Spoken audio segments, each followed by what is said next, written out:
This is your home for St. Cloud State hockey, keeping you up to date on the NCHC. One-timer, come in, they score! Ripped in! A bomb from Permix! Women's WCHA.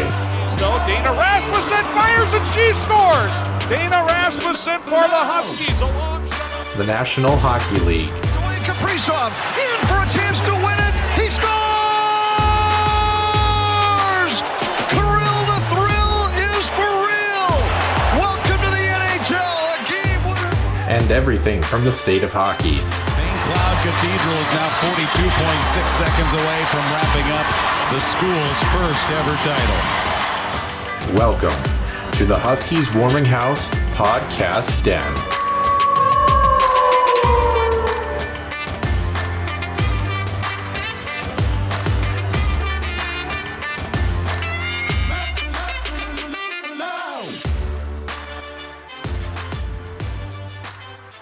Hey everyone, welcome into episode number 58 of the Healthy Scratch interview segment. I know.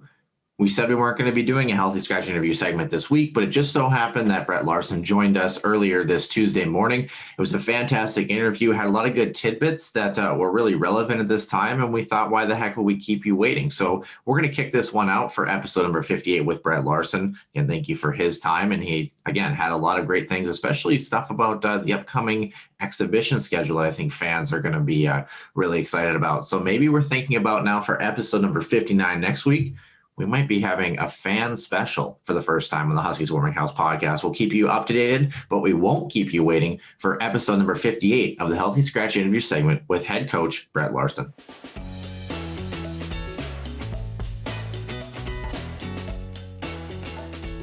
Welcome back inside the Den, Husky Warming House podcast fans. Joining us is head coach Brett Larson. Coach, what an incredible season. And again, thank you for joining us. Yeah, thanks for having me, guys. Certainly, this is going to be a fun one to talk about. It was quite a ride. I think the only thing that, and we talked about this before recording, Brett, is the only downside about the season was, despite all the success was, not a lot of fans could really enjoy watching this team in person. Yeah, the Herb would have been rocking with this team, it's for sure. There were some of the games that were so much fun in our building, and we didn't have anybody in there, and I can only imagine the momentum swings and different things that could have happened in those games, especially at home. It would have been great for our fans to be able to see this team up close. They were a lot of fun to watch. Yeah, one of the moments in which there weren't a whole lot of fans in the building that I kind of wanted to talk about, and I guess we're just going to jump right into it. Albany, kind of a couple of weird hockey games in kind of a weird building. How were you able to deal with some of the momentum shifts that maybe the Husky teams in years past maybe wouldn't have been able to handle? Well, it's funny. Once it was a weird building, it was odd. There's only a few hundred people in there, and there's probably 18,000 seats or something. It was pretty big. But once the puck drops, it's funny. No matter what happened this year, once the puck drops, it feels like a real hockey game again. You kind of lose that thought about no fans or whatever. The weirdest time is during the anthem and kind of the school when the guys are skating around getting ready for that first puck drop. That's when you really notice the lack of energy in the building. But what I liked about those two games, most resilient games I've seen us play, got down in both of them early. We weren't playing poorly early, but the BU game was pretty tight. The BC game, they were outplaying us for the first period. But once we were able to get that first goal, you could just see us build off it. And both games, the second two periods, I thought were two of the best games we had played all year in a tough. I want to say in a game with a really tough opponent. You're playing BU and BC in some of the biggest games of the year, and our guys hung in there, didn't get rattled, fought through the adversity early, and I thought it just kept getting better as the game went on. So I was really proud of them, and obviously a huge accomplishment to win the Northeast Regional. And then, obviously going to Pittsburgh, the Frozen Four, one heck of a semifinal match there, Brett, up and down. I think probably as from a coaching standpoint, a 3-1 advantage. I think you probably would have liked to see the outcome a little bit different. But again, you guys found a way through, and it was what an incredible play by Nolan Walker there in the final minute. Yeah, that was great. Obviously, Shames Donahue too. There's that quick shot that didn't hold it too long. Put it in the right spot and a beautiful tip by Nolan.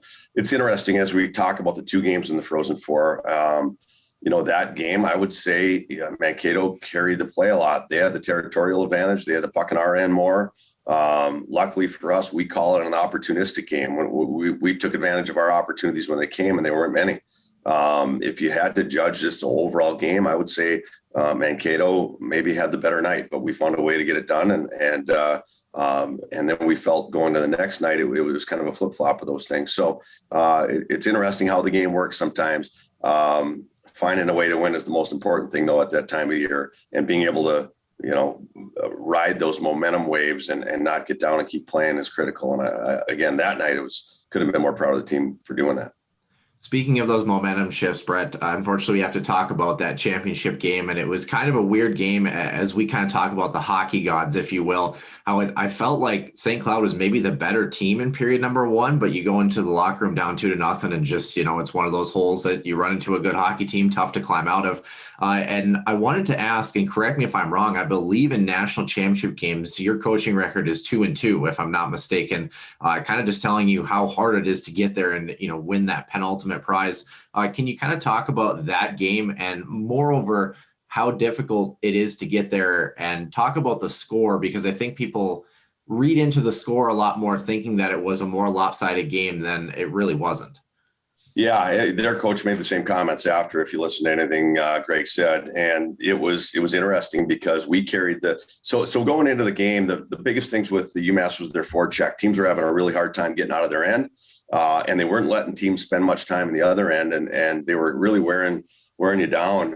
If you saw the game against Duluth, it was the last two periods, their forecheck was so heavy. Duluth had to spend so much time defending, they couldn't really go on offense. And so we had a game plan for that. First period, boy, we broke the puck out clean. We spent a ton of time in their end. VD hit the post. Feel like we're rolling, feeling like we're off to a really good start and playing well. So what that tells me is the guys showed up in a big moment. It wasn't that they went out and panicked or that we went out and choked per se. We came out and had a great first period, and we're playing really good hockey. Unfortunately, the guy loses an edge, takes another guy down, and they get a 2-0. Unfortunately, a play that technically is offsides is missed, but then we play the puck, and you know what, we don't get it out. And the rule on that one is you can't challenge it because of how it worked, and that one ends up in our net. So you're right. It was, I hate this saying, but in this night, it just felt like it wasn't our night. And unfortunately, that can happen in a one-game shot. But I am proud of the guys because it certainly wasn't for lack of not showing up or the moment being too big for them or them panicking. I thought they came out and played a really good first half of the game. Now, when the score got away from us in the third period, it was tough. UMass just kind of sat back and protected, and there wasn't a ton we could do, and that was frustrating. But our guys came to play that night, and obviously the result was disappointing. But I certainly couldn't be more proud of that team. Yeah, we thought it was a great start too. The one other thing I wanted to touch on, because I don't know if you know this, but the camera's on you quite a bit during a hockey game. So it's kind of interesting to watch your body language. And like you talked about, and we talked about, not that it was a bad thing. It's just, it was one of those nights where it seemed like you couldn't buy a bounce. And I think it was the too many men call that led to the fourth goal, where the official came over to you and kind of mentioned the call. And you were just kind of like, you know what? Just one of those nights. But I want to go back to a moment actually in the regional tournament, and that is Spencer Knight continually pushing the net off its moorings, because the Twitter faithful were going absolutely bananas in St. Cloud State land during that moment. And it seemed like the coaching staff had a little bit of a role in calming that group down and saying, we'll worry about the officiating. And there were a couple of moments in Albany that were like that. Kind of what was the mood on the bench and what was the game plan, I guess, in those moments as a coach, knowing that maybe you kind of have to take control a little bit and just get the guys focused on the next shift? Well, we talk about the bench, and we call it the dog kennel theory a little bit. Sometimes one dog starts barking, now another starts barking, now they all start barking, now the dogs are all going crazy, and you forget about playing your game. So we do talk about that a lot. Those were some moments where we did feel we had to calm the team down. I was trying to communicate with the refs as much as I could. I was trying to buy a little bit of, hey, maybe they felt they needed to give us a power play here or there because of that. Maybe you're trying to get them on your side a little bit. So I was trying to play that game with the refs just a little bit. Of that first stand, I understood, but hey, this can't keep happening. And then we were talking about, hey, is it a coincidence that keeps happening where he is, and we've changed ends, and somehow David's not, the net's not coming off, and whatever. And I was just trying to be honest, I was trying to buy a call at some point that hopefully they would feel had to go our way. So we had to calm the dog kennel down just a little bit, and we had to try to find a way, hopefully, to use that to get a call. On the other hand, I actually thought, and the fans may not like when I say this, but I'm not so sure he was trying to do it all the time, because I actually thought Spencer Knight looked a little rattled, like it was starting to rattle him a little bit, and get him off his game, because he started worrying about it. So in the end, I think it helped us. Brett, I want to, piggyback off of the communication part in the Frozen Four. As a coach, you talk about, the last few minutes of the championship game, as you mentioned, 5-0. Last TV timeout, as the guys are sitting around the bench, it's a hell of a season. You know that the score probably is going to hold it. What was your message to the guys on the bench as time was winding down there in the third? Well, it sounds funny, but you just want to go out the right way. You want to go out with class. You knew the game was over with the last 5 minutes or so, basically, once you got down to a point where almost impossible to score the goals. What you want is make sure that we represent St. Cloud State the right way. We talked a lot about, let's not let any frustration boil over into a stupid penalty, into us doing anything that would not represent this university and this program in the right way. And I trusted that our guys would do that.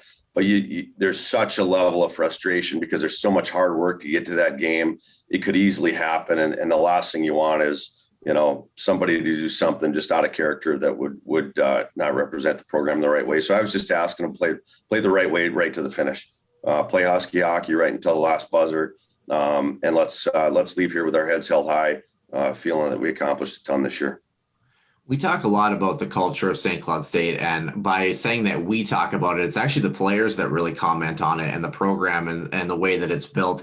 And it maybe transitions well into a topic we discussed, and that's players that are coming back. And you've got a pretty good number of your core group of players coming back. Can you kind of touch on some of the players, not only who are departing and what they're up to next, but the players that are coming back and happy to be in a St. Cloud State sweater? Yeah, that's it's really exciting right now to have a lot of these guys back. I guess it's easier to go through the guys that aren't coming back first. Tyler Anderson, probably one of the most character kids I've ever been around. An unbelievable teammate. Guys love him. Did everything he could for this program, whether he played a lot, whether he played a little. His heart was always in it. And he is hopefully getting into med school here. And we're going to find out any day here sometime this month.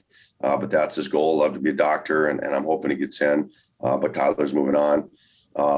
Will Hammer is just that guy he's an old soul in a way. He's a great kid. He's a leader, but I think he's a 42-year-old guy trapped in a 25-year-old body. But he's very mature, and he's got a plan, and he's going to go into the working world. And I think he's got an internship lined up here, and he's going to move on that way.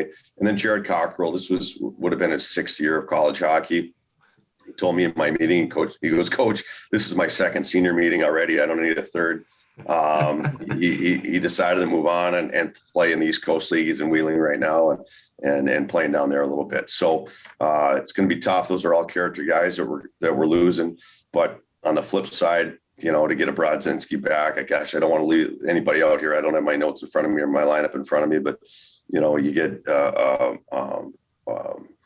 Brodzinski back, you get Donahue back. All of a sudden, you're getting Fitzgerald back. You're getting Jay Cox back. Gosh darn it, I think I might be missing one in there right now off the top of my head. But so I know the question mark is, Brett, maybe I think the one that we're waiting on that we just haven't heard from, I think, is David Rennick. Is that correct? There's some things just going on with pro hockey there that David is sorting out. But I can tell you, I feel there's a chance we're getting it back. It's not if I told you that I knew for sure he's coming back, I feel good about the chances of him coming back. Now it's pro hockey and anything can change. So you just never know on that one. But right now I think David wants to come back. And obviously we'd love to have him back. And we're just kind of waiting on some things with pro hockey to finalize that. Brett, let's also kind of transition a little bit. I guess what I should ask is, we talk about how COVID and this extra year of eligibility is different. Now I know with college hockey programs, players, you expect them to come in, they play upwards of 4 years and they leave.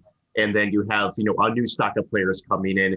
Is it different when you have these seniors who maybe had a chance? I know Easton, even as of last year, had a chance to go pro. Fitzgerald, who maybe was debating whether to stay or go. Is it different when you have this amount of seniors coming in? And how does it affect some of the groups that maybe are coming in, such as your Mason Salmquist and also your Jack Kurtz? How do you balance, the guys that are staying versus new ones coming in? Well, we're really not going to have a bigger lineup for the most part, which is interesting. We rolled the dice just a little bit during the year. We only had 3 recruits signed, Josh Ludke, Jack Pert, Mason Salmquist. Couldn't be more excited about all 3 of them, to be honest. All of them are captains, wear letters where they are. All of them are great players in the USHL, which translates usually into a really good college career. But we kind of just stuck with that. We had a couple other guys that we feel need another year junior to keep developing. So it almost worked out really good that way, where we didn't have to rush any recruits in. We could let them keep developing in junior hockey, and we're getting guys that we love back. So we were in a very fortunate spot where we didn't have to tell a lot of guys, hey, we planned on bringing you in, but now we're sending you back. We were very open with the guys that are most likely playing another year junior. We knew those 3 were coming in for sure. So for us, it actually put us in a good spot. And I don't know if everybody knows this, but it's not just the seniors that get the extra year of eligibility. It's the entire team. So, guys that are great players that, hey, maybe they're a little bit smaller and they might not be a rush to the NHL, but you look at, Vidi and Yami and Okabe and Brand, just to name a few, Micah Miller and Nolan Walker. Is he ready or not after next year for pro? If he's ready, great. If not, he can have another year to develop. I mean, it's for us. It's turned out to be a little bit of a blessing in disguise because, number one, we really love our guys. And number two, it gives them time to develop. It gives our recruits time to develop before they come in. And just in our particular situation, and I know every school is a little bit different, I think it's been a benefit for us. And then to follow up on that quick, Brett, when you make a national championship bid and, despite maybe the optics and the score, but I mean, I can only imagine that this helps your recruiting too and bringing some more of the young guns in for future years to come. Absolutely. And I think the biggest thing, the thing that we're most proud of is when we talk to these recruits is they love how we play. And they love that this team seems to be really tight and play for each other. And I think people could see that throughout the year on TV. And that's the type of culture and the type of group recruits want to be a part of. So absolutely, this helps with recruiting. Our phone's been, ringing off the hook, and it's been really fun that way. And that's what you want. You want to build a program where kids are wanting to come here and they see how you play and they see how you treat people and they want to be a part of it. I was talking with my dad, Brett, the other day, and he was talking about specifically what you're saying is that the ramifications of the COVID and the eligibility requirements are going to be felt for probably the next 4 years or so. Sure. How weird is it, I guess, since you're in such a great position as a program to kind of almost quote unquote sit on the sidelines and watch the free agency of college with the transfer portal? Is that something unique that maybe we'll never see again? Yeah, it'll be interesting how many years it takes for that kind of, like you said, is a 4-year process where that all just kind of settles down and it's not such a big deal. This year, I think you had a little bit of a tidal wave of things happening. You had the extra year of eligibility for the seniors as the same time as the transfer portal really got going and the new rule with the one-time transfer came in at the same time. So you saw this huge avalanche of guys in the portal. I think every year that'll become a little bit less and less and a little bit more normalized once we get through this wave of the 4 years of guys that got extra eligibility. But it's an odd thing right now, to be honest. We're all trying to figure it out. I'm not a huge fan of the one-time transfer rule now. Their guys can transfer without any penalty. I just worry that for some players, the grass is always greener somewhere else. Maybe a smaller tier school per se gets a good recruit, develops them for a year, and then some of the big schools are in there trying to steal them and things like that. And that's worrisome for sure. Now, in a case where it's just not the right fit for a kid, and maybe a coach gets let go, or there's different things out of the kid's control, there are some positives too. But right now, I just worry that the greener pastures thing, some people maybe with some good ethics out there behind the scenes could be trying to manipulate that a little bit. That worries me a bit. So we'll see. Hopefully it all shakes out and becomes, just part of I don't know, part of the landscape. We get used to it and it settles down here soon. Brett, let's, I suppose, go forward a little bit. It's hard to put what a successful season this was behind you, but unfortunately, you got to look forward here as well. You're at a coaching conference here in Florida coming up this, I think tomorrow, you said, right? You're heading out.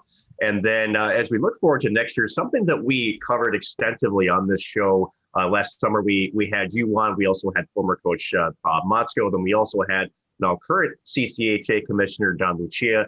And our question was, what could we do to amplify and bring more fans back to the rinks? And one of the questions we had was, what about those old WCHA rivalries? And what would it take for that scheduling? And it sounds like from what you're telling us is that there may be some good news in that front with your exhibition schedule that is not official by any means, but it looks like it's kind of getting set in stone.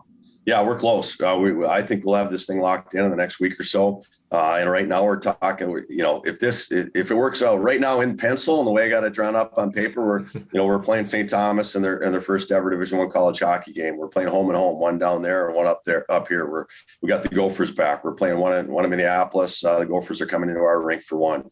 We got Bemidji again, home and home. One in Bemidji, one here. We've got two down in Mankato, and we've got the Badgers, the Wisconsin Badgers, coming back into the Herb. And I don't have the all-time schedule in front of me, but I think it's been a while since they've been in here. So looking at some old rivalries, I love playing all those teams. I mean, I think this might be one of the best schedules ever. And only thing, it's going to be a tough schedule, but it's going to be one that the fans are certainly, I think, going to be excited about. And I wouldn't be shocked if that brings people back and this place is full.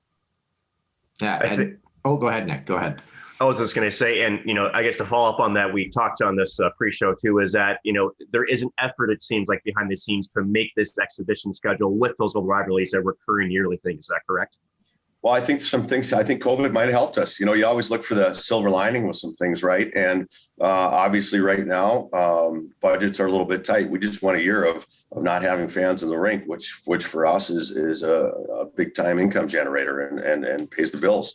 So the fact that we can bust all of these places, the fact that 3 of the 5 are home and home, or we don't have to pay for a hotel, things like that. And that's not just us, it's all these teams. So I think it was something that all the teams in the area, it rekindles the rivalries, and 2, it helps with our budgets in a year where we're going to need to try to get back on track financially.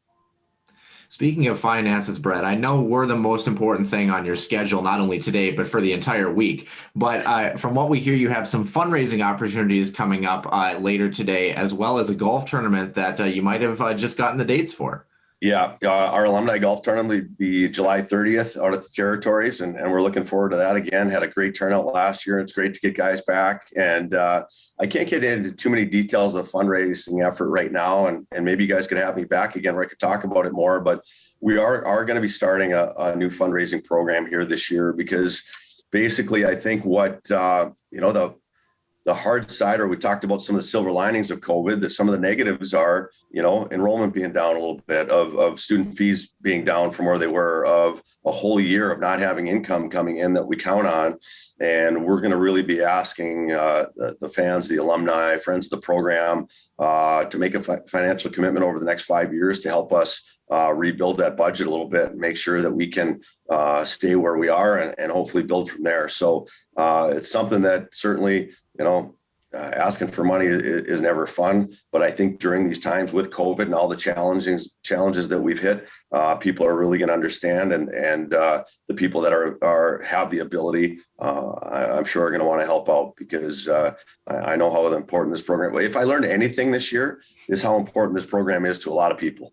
The texts, the emails, the videos from people who were at a bar or restaurant and showing me how crazy it went when we were scoring goals in this stretch. And whether it was from, playing you look back on this thing, you look back at what I would say was the hardest game of the year, or one of the hardest games I've ever coached in, was playing Colorado College in North Dakota, because of how decimated they were, and the psychological aspect of that game, where everybody in the world thinking you should beat them 10-1. Well, turns out they came to play, and it turns out that they brought everything they had and made it one of the toughest games of the year. And I actually think that was one of the biggest hurdles we had to get over, was finding a way to win a game that everybody thinks you should win. Those are sometimes the toughest.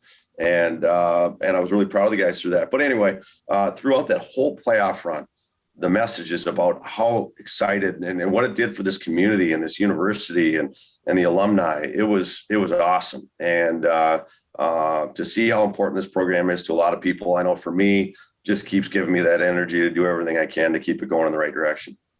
Speaking of that playoff run, Brett, and I kind of mentioned this as well, not a big deal. I thought that CC game was a big turning point as far as, like you mentioned, that mental adversity, because playoff time is as often mental as it is physical in some cases. I know you don't want to play favorites, but I'm kind of curious because Nolan Walker had a heck of a year. He had the amazing awkward flip pass over the net. He had the unbelievable redirect. Was there a specific goal or a specific play or kind of a sequence throughout the year that you kind of looked at that was either just so amazing or kind of maybe the pinnacle of what you thought was part of the buy-in of this program this year? Well, it may be funny that I say this, but it was the CC game and it was the bench. It was when they scored that first goal, and which was an odd one, a skipper from the red line that, David would tell you, hey, 999 times out of 1,000, he's gonna get that one. But it was one of those weird pucks that just found a way. Not in the past, but what I was worried about was seeing the heads go down, shoulders go down, and a feeling of, oh, here we go. We haven't had a ton of success in the playoffs over the years, and here we go again. And here's the bad karma of St. Cloud State in the playoffs. The bench was positive. It was confident. The heads were up. The leaders were leading. On the ice, we continued to play our game. I mean, we outshot 50. The puck was in their end the entire time. The guys, they really hung in there in what I thought was a tough mental moment. And to me, that gave me the confidence and the hope that we could go on a really big run, because I thought they had really grown mentally. And some of this stuff, I mean, everybody asking me every day about AIC and Air Force and all these other games, it certainly started to tick me off as we went through it. But I thought these guys hung in there in a really tough moment. And, nobody probably gave us credit for getting over the hump that night, but it certainly gave me the confidence that this group was going to get over the hump. Brett, I have just one more question for you. And again, thank you for joining us here on this very early Tuesday morning. We talk about what a run like this has meant to the fans, what it's meant to the players, to the program. I want to know what this run as a third-year coach here at St. Cloud, what has this season meant to you? What have you taken away from this, and just how, what are the emotions of this season right now for you? Yeah, I'm starting to just reflect a little bit more. You get asked a lot of these big picture questions as you're going through it, but as you're going through it, you're not thinking big picture. You're just thinking out, how do I break out against UMass? You're thinking about the little, you're not really thinking about big picture stuff. For me, like I said, I think the thing that's made it mean the most to me, and I just love being here so much. I love being around these people, this team, this staff, this university, being in this town, was the fact that I felt like we did something that in a tough time really gave people a lot of excitement, and it really kind of gave the community something to rally around. And I guess for me, just being part of that was really special. And I hope we can keep doing it, because tell you what, when you get the taste of getting there, I know for me personally, when I got the first taste, I wanted nothing but getting back there again. And I'm hoping that's the same for our guys. And I know it's the same for our guys. They got the taste of how good that is and what that run is really like when you get there. And I know they're going to want it again. And I know that we're going to have a motivated group this summer and going into the next fall. I've got two more questions for you, Brett. And like Nick said, thanks for joining us. My first question is kind of turning that on its head a little bit. You're a pretty candid guy. And, right after the national tournament happened, you were doing like a podcast interviews, radio interviews, obviously not the most fun thing to talk about at the end with the result, but the journey is great to talk about for future coaches and players out there, especially guys who are developing, mentally. What's kind of your focus in a game where you get to game number 31 of the season, unfortunately don't get the result, and knowing that you've got to go in the next day and talk to people like us, kind of what is the mentality of being able to mentally prepare for that? Because I don't think people understand that, geez, when I was a Bantam in high school, I was 7th the season, and let alone a Division I national championship. Yeah, you just go through a wave of emotions, to be honest. And we had an event that night in the hotel where we had the players' families and some close friends of the program. And, it started real somber. And as the event went on, it's funny how human nature works. Every day and every minute I've gotten away from that game, I feel better about the season. Right. The minute after, you're crushed. The next minute, you're still crushed. You have all these feelings about you got so close and you just couldn't get it done that night. But then you start, just even talking about that Colorado College game we just talked about. Then you start thinking about all those things in the year that you had to get through, that you had to fight through, the tough practice days, the days where guys were just like mentally just fatigued from only hanging out at their apartment or the rink, not being able to go out and celebrate a win in town on a Saturday night, not be able to, hang out with other friends. You think about everything that they got through, and then you realize, man, this is pretty special. And you start looking at that big picture thing of I told the guys, hey, yeah, it didn't go our way, but 59 other teams wish they could have been playing today.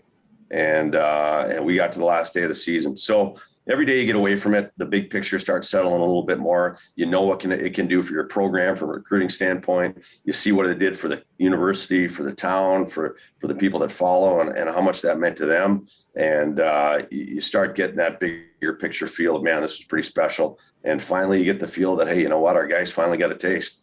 They got a taste of what it's like to be in that game. And that's going to bring a new hunger to this program, I think. And these guys are going to want to get back. Very fitting for you, Brett. My last question is a big picture question. Moving forward, and I know hockey season, it seems like a world away, but for you, I'm sure it never stops.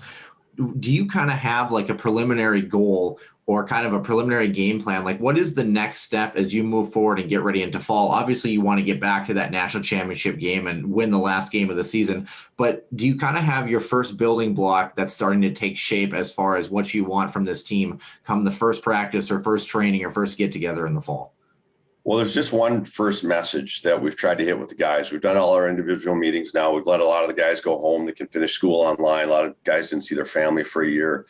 But what you try to make sure that they understand is it wasn't an accident that we got to that game. We changed our summer training last summer. The guys were more committed than they'd have ever been to their off-ice training, to their nutrition, to their sleep. We pushed them harder in practice at times than we've ever pushed them. They fought through a lot of adversity. So the biggest thing that you want to remind them of is, because it feels like at the end, hey, we just got here. Here we are. We're in the Frozen Four. Well, it didn't just happen. They worked, they committed, they did what it took to get there.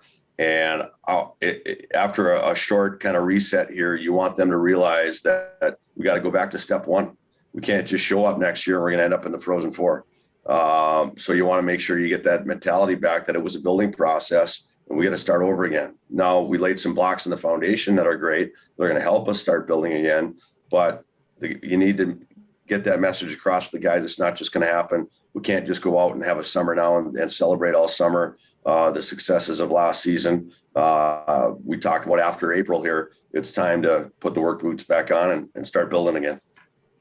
Brett, certainly going to be fun to watch this program. I know it's been a fun ride, and we can't wait to see what this team can do next season. Again, Brett Larson, thank you so much for joining us. We'll definitely be in touch with you with some of those more details with those fundraising. We'll definitely have to have you back on again as we get closer to those dates. But yeah, I'd like to do that if you guys wouldn't mind, because that's something we're going to get out here in the next month or so, and I'd like to do that. Absolutely. I suppose we can make some time for you, Brett. Thanks, guys. Absolutely. Well, Brett, enjoy your time down in Florida with the Coaches Conference, and absolutely we'll be in touch. And again, thank you again for joining us this afternoon. Thanks, guys. Thanks for having me. Have a great summer. You too. Thanks, Brett.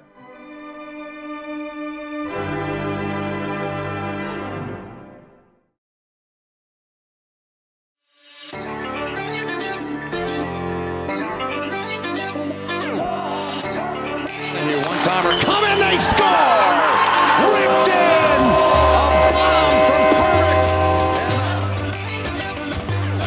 So Dana Rasmussen fires and she scores! Dana Rasmussen for the Huskies.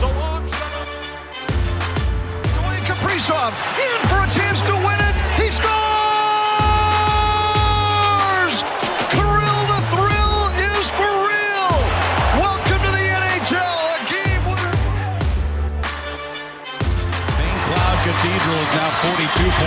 seconds away from wrapping up the school's first ever title.